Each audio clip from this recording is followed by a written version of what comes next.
বেশ কিছুদিন হয়, মানে 7-8 দিন হয় মোবাইল হাতে নিলে একটা ভিডিও বারবার সামনে আসতেছে। আমেরিকার প্রবাসী সবুজ ভাই নিখোঁজ। এখানে রূপা আপু, তারপর শাকিলা সাথী আপু এবং অস্ট্রেলিয়ার কানিস ফাতেমা, এরকম সবাই এবং ভাইরা সবাই একটাই ভিডিও বারবার ঘুরে ঘুরে আসতেছে। অনেকে বিভিন্ন জনে বিভিন্নভাবে এই খবরটা প্রচার করতেছে যে সবুজ ভাই নাই এবং সবার কাছে দোয়া চাচ্ছে। আসলে এত খবর শুনেছি যে মানে শুনতে শুনতে একদম আপন হয়ে গেছে। আর তার যে ভিডিওগুলো দেখেছি মানে খুবই মানে ভালো মানুষ মনে হয়েছে।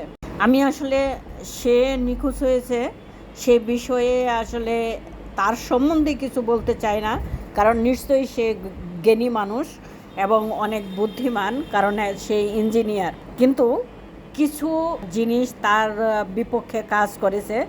যেমন সে কিন্তু একদম বড়সড় মানুষ, একটা ছোটোখাটো না, একদম মানে অনেক উঁচা লম্বা মানুষ। এক নাম্বার হলো সে একদম একা গিয়েছে, ওখানে আর কেউ নাই।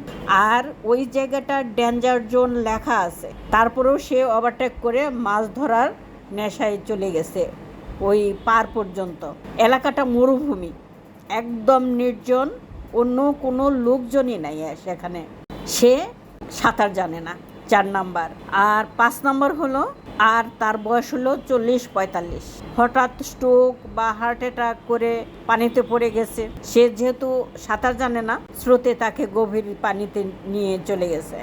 আর সেই পানিটা খুবই স্রোত। শাকিলা যে বলছে যেটা, যে ওখানে খুবই স্রোত, কারণ এখানে বিদ্যুৎ উৎপন্ন হয়। মানে এটা বিদ্যুৎ উৎপন্ন হলে কতটুকু খারাপ বা ভালো এই সম্বন্ধে আমার ধারণা নাই, কারণ সে বলছে যে বিদ্যুৎ উৎপন্ন হয়, এখানে কেউ নামতে চায় না। আসলে কেন নামতে চায় না তাও আমার জানা নাই।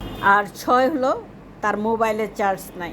আসলে কোনো জায়গায় গেলে সঙ্গে মানুষ তো নিতেই হয়, মোবাইল চার্জ রাখতে হয়। আর একদম একা মাছ ধরা তো একদমই নিষেধ, কারণ আর যেখানে ডেঞ্জার লেখা সেখানে কেন একা, এটা অনেকের প্রশ্ন। কারণ আমেরিকার নিয়ম আছে যে যেখানে মানুষ ডেঞ্জার জোন থাকে সেখানে তো যায় না।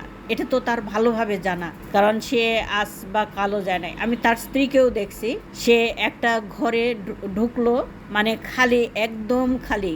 সে বলতেছে যে আমার ভয় লাগতেছে, কিন্তু তারপরেও সে ঢুকে পুরা বাড়িটা দেখাইলো।